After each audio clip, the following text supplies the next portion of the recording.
as probably most of you know, throughout most of the basin, logs and habitat were removed because it was thought that they were, well, danger, I guess, and they weren't needed. Boating hazard. Yeah, boating hazard, danger.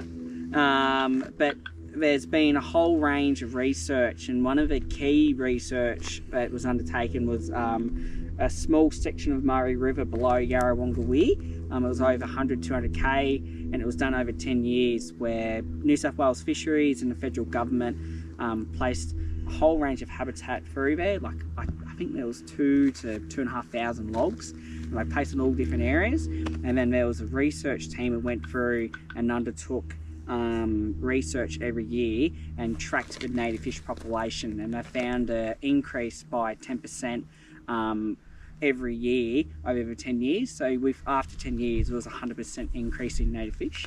And then from that original research, there's been a whole range of other research undertaken over the past 10 years. So it all just showed basically exactly the same results, which, you know, we as wreck fishers know that fish need habitat to breed, to eat, and to hide from predators, and basically to survive.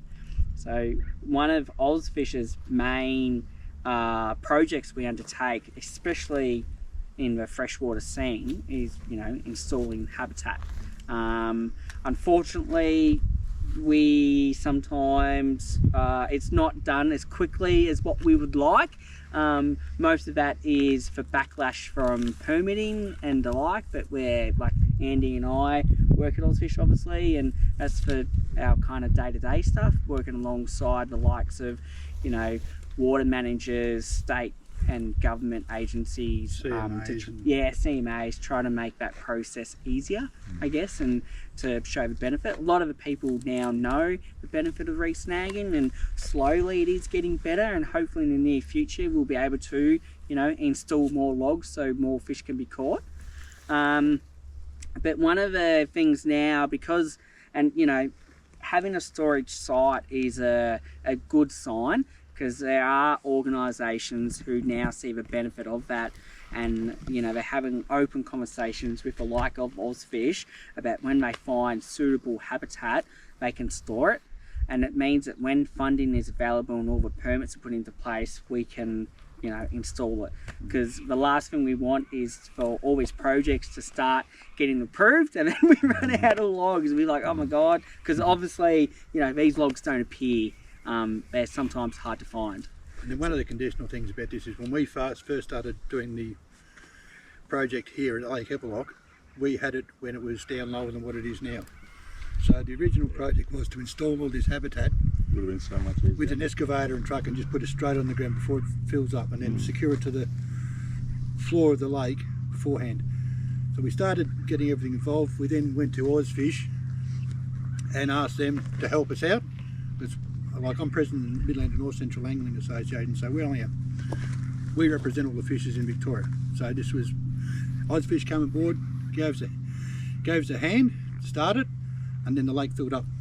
So the way we wanted to do things changed, and that was mostly down to Andy doing some creative thinking with some people and getting it started and done, and now you have a base to work from. Exactly.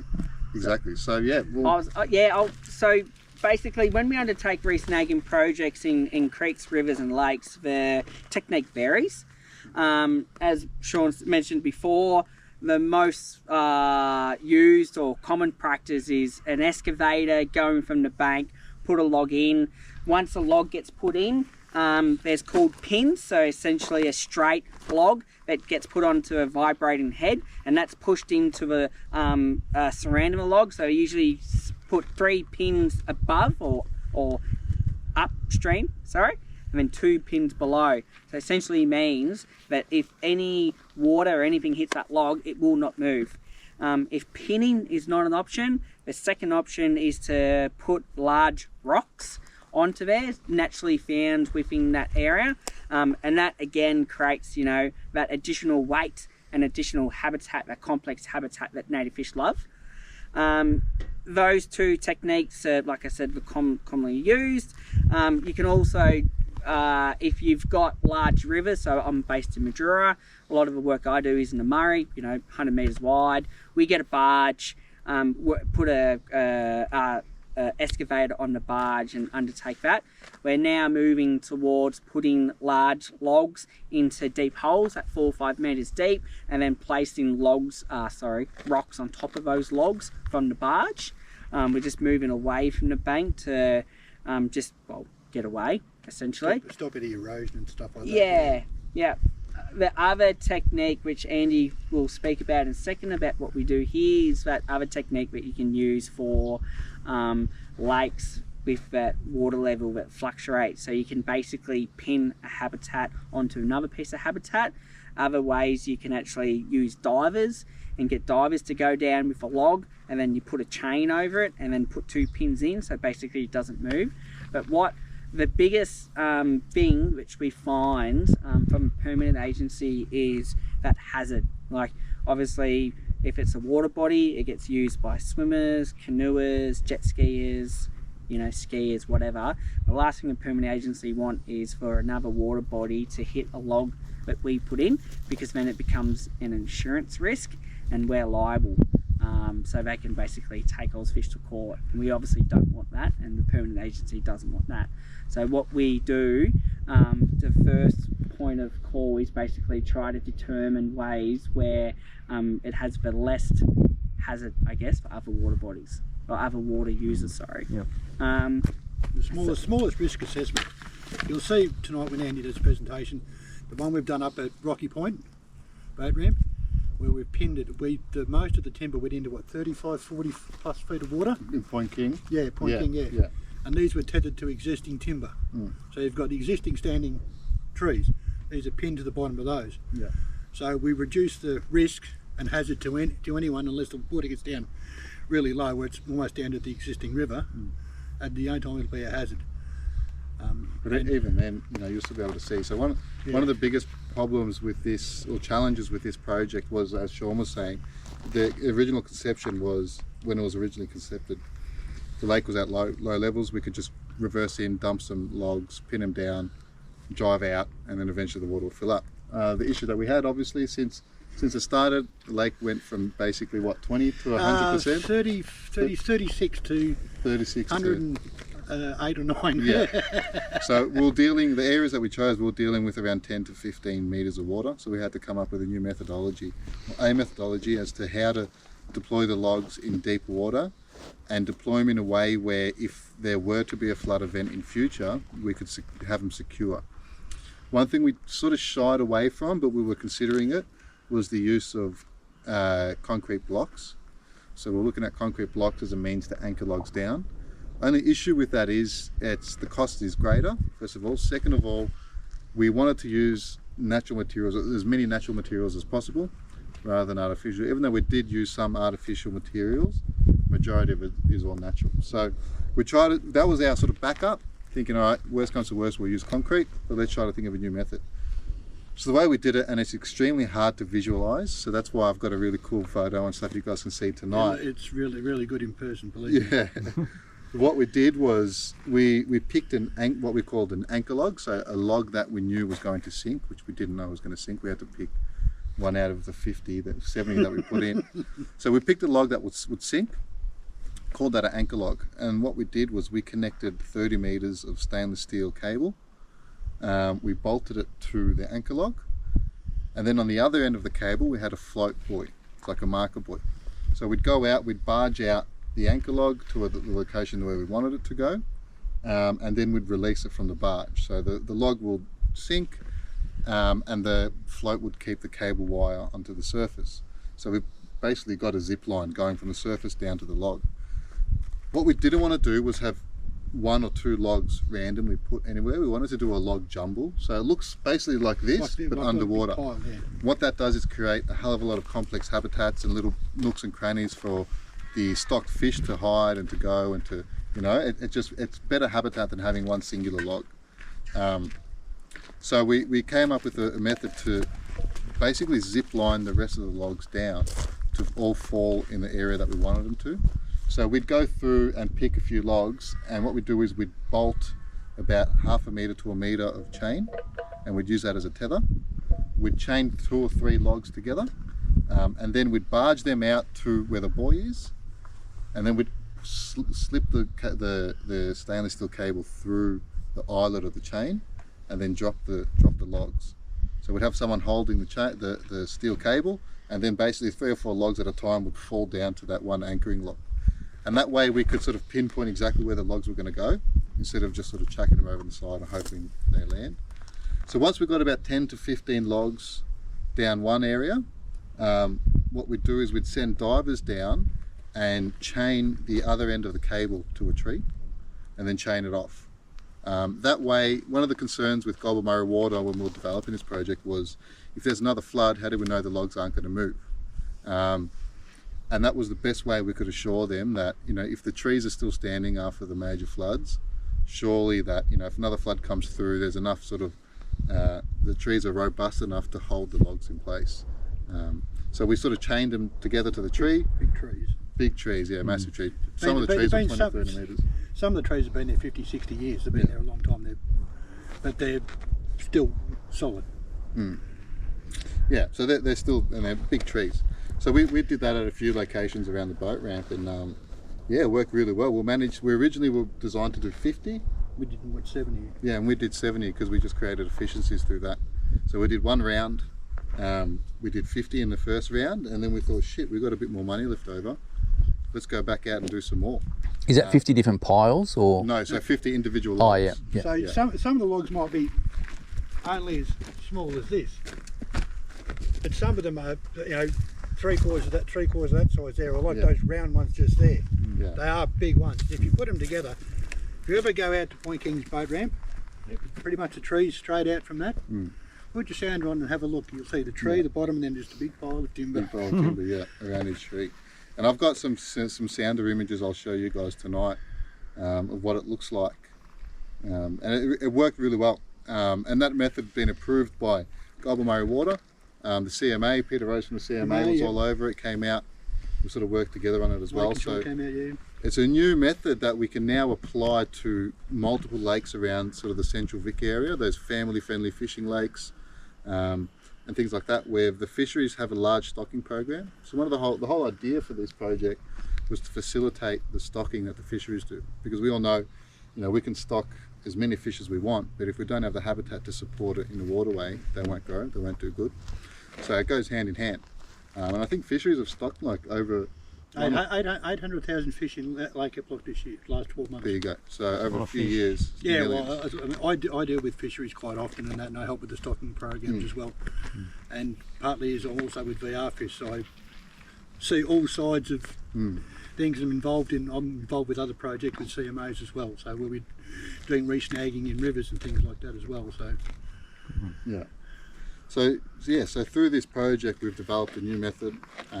We've created efficiencies to deploying logs in deep water, and we're now attempting to apply it across multiple lakes in the state, particularly lakes that originally were in the sort of the too hard basket, you know, because traditionally, as Braden was saying, that a lot of the logs, it's better to just, you know, come in from the side, drop them on the edge of a river, but doing them in a large water body like this adds a whole another bit of complexity.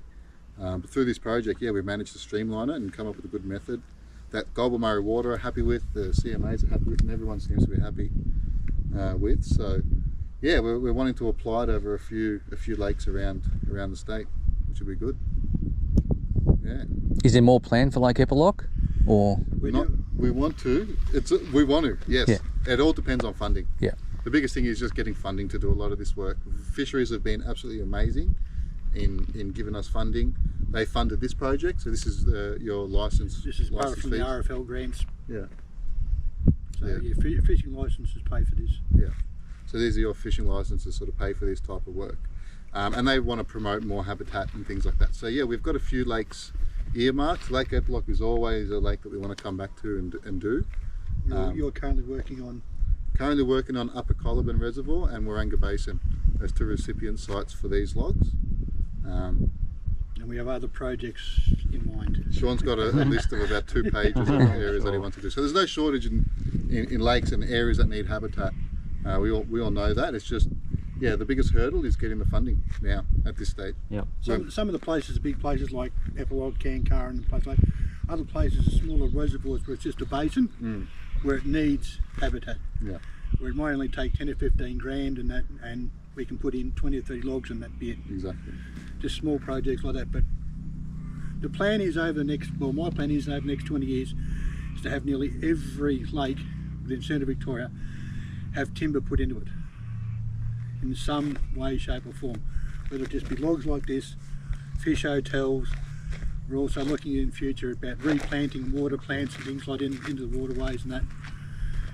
To make, because I mean, I know Eppalock's a lovely clear waterway at the moment. If you go over the Loddon and Cancona and that, it's not. And it should be, it used to be. Same with the water down the Campaspe, it should be clear, but it's not. So it should be. Yeah. So we're slowly working on it, but... So logs from here will be going to Colburn. Up in Colburn. Yeah. Wherever we can, if there's, as far as I'm concerned, if there's half a dozen stumps here, they're going to go somewhere. Yeah. If we get rid of the rest, there's half a dozen left, they're going to go somewhere. We want to use everything. So this is what Sean was referring to before, fish hotel. Cool. So these things, they can be made, how big, Brado? Oh, You've as made big them as massive. one. Biggest one. We've made them 3 metres by 3 metres. Yeah, But I mean, nice little ones that say like a metre long, metre square, yeah. and probably what, near on a metre high. You can just drop in. Fill it with rocks, sink it. Yeah. So a fish motel was something, a design that we were doing in Majuro because we were having some issues getting community members involved with undertaking restoration projects, like putting large logs in. I was going out and doing 2 or 3 restoration projects every year, but it was extremely difficult to involve wreck fishers because you're on a construction site, so you need a white card. 2, you've got large barge with a large excavator moving large logs, so if someone gets hurt, the contractor was just like, you got to be 100 metres away. So then the wreck fisher was like, well, why would I come along if you got to sit 100 metres away, you can't see it. So we're trying to find different ways that we could involve wreck fishers while still doing habitat, and we come up with the idea of a fish motel, and it was based off, you know, fish love habitat. Doesn't matter if you stick a big log in there, if you build 4 of them, it's still the same density and you're still covering the same amount of water, like area. We're building 4 of them with 1 of them, but wreck fishers can build that. You can do it, you can engrave your name, you can do whatever. We started going through building them with artificial material, so basically a large metal pole, put thread down, put a log in, and then thread it all. We then had some issues when a couple new people come on to the permanent agencies that we're dealing with and said, we don't like artificial material in the water. And I was like, okay. So we had about a 6-month all restoration stopped for 6 months while we had those discussions. And then in the end, they just said, well, you can't do it anymore. You've got to think of another way. And then a bloke, an older fella who works underneath me, him and I were talking weekly, and he used to be a builder, and he said, why don't we just use wooden dowel? And I went, pisser. I said, let's go. I said, build a couple. I said, let's go do it, build it, go to Bunnings, buy whatever you have to buy, we'll build 2 or 3, we'll figure it out if it works, and then farm dam, and if it works and holds together, perfect. Good thing about wooden dowel, which I didn't realise, and the bloke said to me, once it's wet it expands. So once it's wet, how that's loose will never come undone because it expands so tight it just comes out. So we've had fish motels moving with excavators and they just throw them in, like he just goes and they fly. It's like and they never come apart, never ever. Because as soon as they get wet, they just expand and it's good. The other good thing about it is when you build them, like that 2 metre by 2 metre, we found if you get 4 or 5 kind of like fit adults, males, you can lift up one edge and you can walk it into the water. So we do that in the summer. We have a barbecue next to a waterway. We get 4 fit males. They pick up one side. You walk it into the water until you don't feel comfortable. Place it there, and you get rocks. And then the idea is you keep the middle open like that. And you basically get 2 or 3 rocks, put it in the middle, and that just kind of interlocks, and that adds that extra weight so they don't move, and that extra complexity. So now fish motels, when I say now, over the past kind of year or year and a half, even 2 years, they've been commonly used for OzFish because it's a really good way to put that habitat back in, but to also engage wreck fishers and keep them entertained, because it's good fun. Like, we have fish motel building events, you put a barbie on, you drill, you're banging, your kids come along. Like, we've got a couple of fish motel building events we have in Majura. Like, we've got 6-7 year olds banging in the Dow, and kids love it. Like, they have so much fun. We've even gone to some in Moree, way up near the Queensland border. We worked alongside some traditional youth who Moree was having a heap of issues with, just crime rate was going through the roof, and they needed something to do. So what we've done is we've asked the traditional youth to go out to collect the wood, to come back to build it, and then they paint it, and from there we're trying to keep them entertained, really, to keep them off the streets at night time, and it seems to be working. And then we're having conversations with them now about putting them into waterways that are significant to them. So yeah, it's a good way, and I like it. I enjoy fish motels, and now there's all these wacky designs that are coming out. Like you see them quite often, like people doing A-frames and the hashtag and the barrels, yeah, the barrels, yeah. They know they work. Yeah, they do. They work. People that make themselves put in there themselves, Yes. and they take pictures for you and send them to you. Or how do you know? Oh, Make your own. so when we do it, we run specific building events and specific installation, because it works under our permit. Yep. So we got to do that, you know, to yeah. keep the government agencies happy. So we know when they go in and where they go the in. biggest ones you build? How big you build them? I've done them 2 meters by 2 meters. Yep. Yeah. And that was basically using, think of a perfect piece of wood for a fire, where you and your mate hold both of them up and you just go plonk. It's like that size. Something 12 inches round you go up to. Yeah, that size. Before it gets too heavy to lift and things like that. I know I have disagreements with my father, because I've got about 50 or 60 logs at his joint. He owns 100 acres or so. I have every year arguments with him. He's going to go down the chainsaw and cut me wood up. I was like, don't touch that wood, Dad. He loves it. He's like, that'll go good in the Canara. I mean, there are lots of different ways you can build them. I mean, I've suggested one where you lay out I don't know, 6 or 8 about this round, and just lay them out, put a flat metal piece of strapping across it, nail it, and then bring them together. Oh yeah. So they form like a hollow log. Yep. And then put a strapping, that's from the inside, then strapping around the outside, right? That forms like a hollow log. Yep. And you've just got to be able to secure that to the bottom. You can use wire to help secure it on the outside. You could, if you want to make it like a breeding log, you put like shade mesh on the inside for the eggs to sit in. You only need to be a metre long for a cod to be able to lay eggs in it. And you've just got to find a way to secure them to the bottom in rivers and lakes where they won't move. And you've created like natural hollow logs, natural breeding spots, which is what you're trying to do. Do you want to look at some? So that's what cod need, is it? Or like a hollow to lay their eggs in? Yeah. Somewhere where they can nurse them and protect them as well. Yep. And that's what I lie on.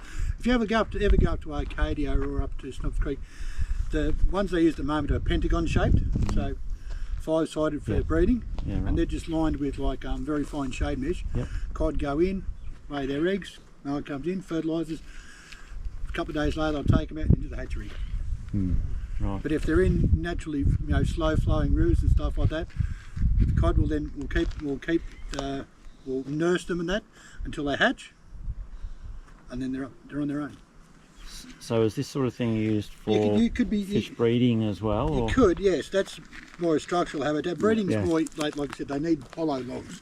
Yeah. They need somewhere with just an entrance and an exit, nothing else around, so they can lay in there, and just gently, as they're getting water over their gills, they're also putting continually flow water over the eggs to keep them alive. So is that typical of native fish to lay their eggs in hollow logs, or hollow logs? Structures underneath banks and that where they can secure them and keep them safe. Yeah. Rocky areas as well. Yeah. Sometimes clay banks. Yeah, clay banks sometimes if there's Sometimes. depressions and that are in the weed. I mean, carp do it. They just love it. They'll lay their eggs in the weed beds. Yeah. Where there's weed and grass and that growing in that, because their eggs will stick to the grass. Yeah. Okay. And they just leave them, let them go. Yeah, so they're a good tool to, they're not only amazing habitat, but they're a really good engagement tool. So it's a good way to get fishing clubs, people, even friends of groups. We've got a project in Melbourne now along the Darebin Creek, so we're putting 80 of these in the Darebin Creek, smaller versions, but there's some populations of small-bodied native fish like the galaxias and pygmy perch and things, but that creek's basically a drain now with hardly any habitat. So we're working together with local friends of groups, the local BCF down there, and a few others, even primary school kids, where we're going to be building 80 of them and putting them into the waterway. So, and with these things, it's like the uglier the better, basically. You want it to be ugly and have all different nooks and crannies and things like that, just to be more effective. So it's just a win-win, really. And the materials are not that hard to source at all. Like, you're just talking about a bunch of twigs and logs. Quite easy to get. Yeah. And I always have conversations with people when we run in these events, and they say, we want to make the prettiest one. And I explain it to them. I was like, have you ever seen a tree fall? And they're like, what do you mean? I was like, have you ever seen a tree fall? And I go, yeah. It's like, well, when it falls, it just goes, shit goes everywhere. Yeah. I was like, when it goes into the Murray, that's what happens. I'm like, fish don't care. I was like, but you can make it pretty if you want, but Big dead tree, half to 2/3 of it breaks off when it hits the water. Yeah. I was like, it doesn't have to be pretty. It doesn't have to be Big perfect. stuff stays where it falls. The smaller stuff slowly works its way further downstream, and in some places it will actually accumulate into big snags and things like that, which is what you want. Yeah, exactly. And that's the thing with a lot of the the stream management is, over time, trees that grow, you have your riparian vegetation, that'll sort of disintegrate, die off, get jumbled up in a corner somewhere. That's just the natural succession of the river's life cycle. And that's a lot of people don't understand.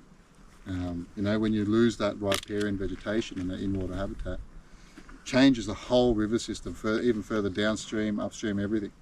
And that's why it's so important. And those little details are extremely important.